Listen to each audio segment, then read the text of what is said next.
నమస్తే, welcome to our channel. నేను సిరి. ఏపీకి వచ్చిన కేంద్ర మంత్రి వల్ల జగన్ గుండెల్లో దడపుడుతుందనే వార్తలు వస్తున్నాయి.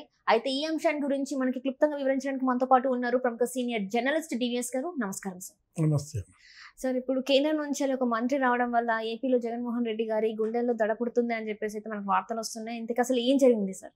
కేంద్ర రక్షణ మంత్రి రాజ్నాథ్ సింగ్ నిన్న BJP core committee meeting attend అయ్యాడు. విజయవాడలో 5 లోక్సభ స్థానాల పరిధిలో జరిగిన కోర్ కమిటీ మీటింగ్లో ఆశ్చర్యకరమైన విషయం ఏంటంటే, రక్షణ మంత్రిని బీజేపీ కార్యకర్తలు నాయకులంతా రక్షణ అడిగారు. రక్షణ మంత్రి ఆయన ఆశ్చర్యపోయాడు, ఇదేంటి అధికారంలో ఉన్నాం, 10 ఏళ్లుగా బీజేపీ, మోడీ ప్రధానిగా ఉన్నాడు, ఏ రాష్ట్రంలోనూ లేదే బీజేపీ కార్యకర్తలకింత భద్రత. వీళ్ళంతా కలిసి ఆయన ఏం అడిగారంటే, పోలీసుల దౌర్జన్యాల నుండి మన కార్యకర్తల్ని, మన నాయకుల్ని రక్షించండి అని అడిగారు. ఆయన ఏ మంత్రి? రక్షణ శాఖ మంత్రి కాబట్టి తప్పే ఉంది. రక్షణ శాఖ మంత్రి బాధ్యత రక్షించటం కదా అని చెప్పి పాపం వీళ్ళ గోడు వెళ్ళబోసుకున్నారు. బీజేపీ జాతీయ కార్యదర్శి సత్యకుమార్ పైన దాడి ఇక్కడ అమరావతిలో మనం చూసాం. ఆయన ఏదో మీటింగ్కి వచ్చాడు, ఆ మీటింగ్కి వచ్చి వెళ్తుంటే ఆయన క్యాన్వాయ్ మీద, ఆయన వెహికల్స్ మీద దాడి చేసి గందరగోళం చేసి బద్దలు కొట్టి, యాక్చువల్గా ఆ వెహికల్స్లో ఆదినారాయణ రెడ్డి ఉన్నాడేమో, మాజీ మంత్రి ఆదినారాయణ రెడ్డికి అర్థిద్దాం అనుకున్నారు. ఆయన ఏం చేశాడు, తెలివిగా అతను వేరే దారిలో అతను వెళ్ళిపోయాడు. సత్యకుమార్ ఇటు వచ్చాడు, ఆయన పైన దాడి జరిగింది. చిత్తూరులో బీజేపీ బీసీ సెల్ అధ్యక్షుడు ఉన్నాడు, అతని తల మీద, మెడ మీద కాలేసి అక్కడ డిఎస్పి, కావలి డిఎస్పి తొక్కాడు. అంటే నీకు తెలుసు, అమరావతిలో ఒక మహిళ, బాలింత మహిళ మీద ఆ పొట్ట మీద కాలేసి తొక్కాడు ఒక పోలీసు. ఎట్లాగో ఆంధ్రప్రదేశ్లో ఈ 5 ఏళ్లలో ఈ అరాచకాలేంటి?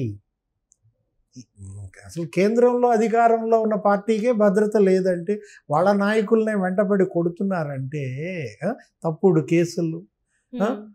పోలీసులో ఒక సెక్షన్ టోటల్గా అక్కడ వైసీపీ చెప్పు చేతల్లోకి వెళ్ళిపోయింది. జగన్మోహన్ రెడ్డి, ఎమ్మెల్యేలు, మంత్రులు ఎవరి మీద కేసులు పెట్టమంటే వాళ్ళ మీద కేసులు పెట్టేస్తున్నారు.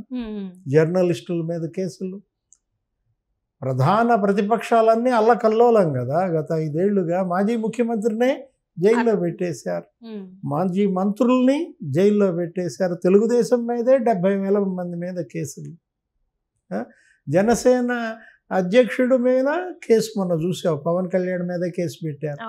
ఆయన ఏంటి, ఆ వాలంటీర్స్ గురించి కేంద్ర ఇంటెలిజెన్స్ శాఖ ఈ విధంగా చెప్పింది, 30,000 మంది ఆడపిల్లలు అదృశ్యం అయిపోయారు, నా దగ్గర హోంశాఖ రిపోర్ట్ ఉందంటే ఆయన మీద కేసు పెట్టేశారు. ఇలాంటి పరిస్థితుల్లో బీజేపీ కార్యకర్తలు, బీజేపీ నాయకులు తమ మీటింగ్కి వచ్చినటువంటి కేంద్ర రక్షణ మంత్రికి మొరబెట్టుకున్నారు. ఆయన ఏం చేస్తాడు, ఇక మరి ఆయన వెళ్ళి అక్కడ మోడీతో చెప్పి, అక్కడ కేంద్ర హోంశాఖ అమిత్ షాని మేల్కొల్పి, మోడీ, షా ఇక్కడ ఆంధ్రప్రదేశ్ పైన దృష్టి పెట్టకపోతే రేపు రాబోయే ఎన్నికల్లో కూడా ఇదే భయోత్పాతం, ఇదే హింస, దౌర్జన్యాలు. గతంలో మనం చూసాం, ఏది స్థానిక సంస్థల ఎన్నికల్లో ఎలా తలలు పగలగొట్టారో, ఎలా తప్పుడు కేసులు పెట్టారో. చంద్రబాబు అదే కదా మొన్న మీటింగ్లో కూడా చెప్పింది. ఏంటి, జగన్మోహన్ రెడ్డి 3టినే నమ్ముకున్నాడు, దొంగ ఓట్లు, దాడులు, దౌర్జన్యాలు. దొంగ ఓట్ల సంగతి నీకు తెలుసు. ప్రతి నియోజకవర్గంలో 20,000 నుంచి 30,000 దొంగ ఓట్లు ఉన్నాయి అంటున్నారు. నీకు సాక్ష్యం కూడా ఉంది. తిరుపతి మున్సిపల్ కమిషనర్గా పనిచేసిన ఐఏఎస్ అధికారి ఆయన యొక్క లాగిన్ పాస్వర్డ్ అక్కడ ఉన్నటువంటి ఎమ్మెల్యేలు, వాళ్ళ బంధువులు, వాళ్ళ కొడుకు ఎవరో తీసేసుకుని నీకు 30,000 ఎపిక్ కార్డులు డౌన్లోడ్ చేశారట.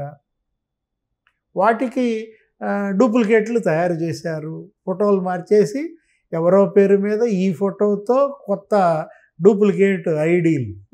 ఇప్పుడు డూప్లికేట్ ఏటీఎం కార్డులు నీకు తెలుసు, డూప్లికేట్ ఆధార్ కార్డులు నీకు తెలుసు. అసలు దేశ చరిత్రలో లేని విధంగా, ఏ రాష్ట్రంలో లేనట్లుగా ఆంధ్రప్రదేశ్లో డూప్లికేట్ ఓటర్ ఐడీలు. ఇప్పుడు వాటిని తీసుకుని మరి రేపొద్దున ఓట్లు వేయటం, వీటన్నిటికీ కూడా చెక్ చెప్పాలి రాజ్నాథ్ సింగ్. అందుకని వీళ్ళందరూ కూడా మొరపెట్టుకున్నారు. ఇది చూసి జగన్మోహన్ రెడ్డి కంగారు పడుతున్నాడు అన్నావు. అదే సార్, అంటే ఇక్కడ ఏంటంటే ఇంకొక అంశం కూడా సార్, ప్రతి అంటే ఆ సభలలో కూడా అమరావతియే రాజధాని అని చెప్పడం కూడా జరిగిందని చెప్పేసి మనకి వార్తలు వస్తున్నాయి. అంటే రాజ్నాథ్ సింగ్ గారు అమరావతియే మన రాజధాని, ఏపీ రాజధాని అని కూడా చెప్పడం జరిగిందని కూడా మనం వింటున్నాం కదా సార్, అందులో వాస్తవం ఉందంటారా మరి? అంటే వీళ్ళందరూ అడిగారు, చెప్పారు, ఒక్కొక్కళ్ళు లేచి వీళ్ళు మాట్లాడిన దాంట్లో ఏమన్నారు. ఒక ఆయన లేచి ఏమని చెప్పాడు, అమరావతిని 3 ముక్కలు చేశారు, జగన్మోహన్ రెడ్డి 3 ముక్కల ఆటకి మన మద్దతు ఉందన్నారు, బీజేపీ అండ చూసుకునే అతను అలా చేస్తున్నాడు, మేమన్నీ బీజేపీకి చెప్పే చేస్తున్నాం అన్న దీంట్లో ఏం జరిగింది నీకు? అప్పుడు ఆయన సంజాయిషి ఇచ్చుకోవాల్సి వచ్చింది. ఎవరు? రాజ్నాథ్ సింగ్. ఏమని? అదేంటి, మనం అమరావతికి కట్టుబడి ఉన్నాం,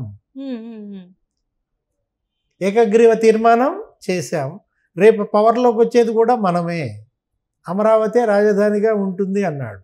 అక్కడ ఒక డౌట్, రేపు అధికారంలోకి వచ్చేది బీజేపీయే అంటే అర్థం ఏంటి? కేంద్రంలో వచ్చేది మోడీయే, రాష్ట్రంలో వచ్చేది కూడా బీజేపీ అంటే ఆయన అన్న మాటల్లో సంస్థాగతంగా బలపడాలి, మీరు సొంత బలం పెంచుకోవాలి అంటే రేపు పొత్తులో తెలుగుదేశం జనసేనతో బీజేపీ ఉంటుందా ఉండదా అంటే అక్కడ కన్ఫర్మ్ చేసుకోవచ్చు అని. అంటే మనం ఒంటరిగా వెళ్ళటానికి సిద్ధపడుతున్నారా రాజ్నాథ్ సింగ్? సంస్థాగతంగా బలపడండి, సొంతంగా మీ బలం పెంచుకోండి, వచ్చే 5 ఏళ్లలో ఇక్కడ బీజేపీ ప్రభుత్వం ఏర్పడాలి అనేటటువంటి మెసేజ్లో మనకేం కనపడుతోంది? బీజేపీ ఒంటరిగా వెళ్తోంది. అంటే పొత్తులు లేవంటారా సార్? తెలుగుదేశం జనసేన పొత్తు ఉంటుంది, బీజేపీ ఉండదేమో అనేటటువంటి సంకేతం రాజ్నాథ్ సింగ్ ఇండైరెక్ట్ గా ఇచ్చినట్టుగా మనకు కనపడుతోంది. జగన్మోహన్ రెడ్డి అదే కోరుకుంటున్నాడు, బీజేపీతోని తెలుగుదేశం పార్టీ పొత్తు పెట్టుకోవద్దని చెప్పేసి తను అనేక సార్లు, అంటే ఇక్కడ జనసేనతో కూడా పొత్తు వెళ్ళి చెప్పాడు కదా. ప్రధాని మోడీ కూడా వెళ్ళి చెప్పుకున్నది అదే కదా, నేను భరోసా, నేనే గెలుస్తా, నా ఎంపీలన్నీ మీకే ఇస్తా, మీరు చెప్పినట్టుగా డూడు బసవన్నల్లాగా తల ఊపుతా అని చెప్పిన దీంట్లో రాజ్నాథ్ సింగ్ వచ్చాడంటేనే ఇతను కంగారు పట్టింది. ఏం మాట్లాడతాడు, ఏంటి, పొత్తు ఉంటుందా ఉండదా, కేంద్రం తన పట్ల ఎలా ఉంటుంది, రేపు రాబోయే కేంద్ర ప్రభుత్వం కూడా జగన్మోహన్ రెడ్డికి అనుకూల ప్రభుత్వం రావాలి, క్విడ్ ప్రోకో జరగాలి, మీకెంత నాకెంత, ఇదే కదా అతని పాలసీ. ఇంకా వేరే పాలసీ ఏం లేదు. వ్యాపారంలోనూ అదే, రాజకీయంలోనూ అదే, కుటుంబంలో కూడా అదే పెడుతున్నాడు అనమాట. ఇలాంటి పరిస్థితుల్లో జగన్మోహన్ రెడ్డి కంగారు పడ్డాడంటే కారణం ఇదే. రేపు గనక బీజేపీ పొత్తులోకి వెళ్ళినా కేంద్రం, మోడీ, ఎన్నికల సంఘం ఆంధ్రప్రదేశ్ మీద ప్రధాన దృష్టి పెట్టి ఆంధ్రప్రదేశ్లో స్వేచ్ఛాయుతంగా, పారదర్శకంగా, ఫ్రీ అండ్ ఫెయిర్ ఎలక్షన్ గనక జరిగితే జగన్మోహన్ రెడ్డి ఇంటికి వెళ్తాడు.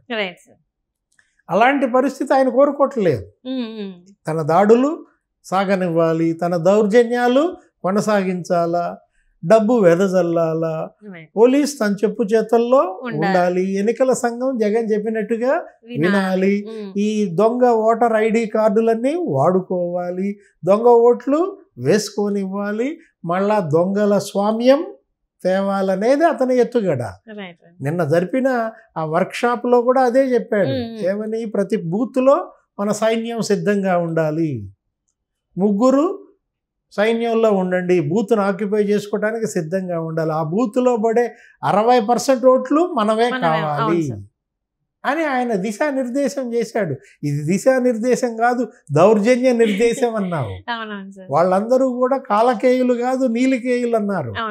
బ్లూ షర్ట్స్కి ఆయన ఇచ్చిన దీంట్లో ఇదే, దాడులు, దౌర్జన్యాలు, దొంగ ఓట్లతోనే మళ్ళా పవర్లోకి రావాలనేది జగన్ ఎత్తుగడ.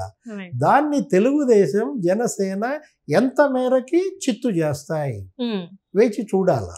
Right sir, right, thank you so much sir. నమస్తే.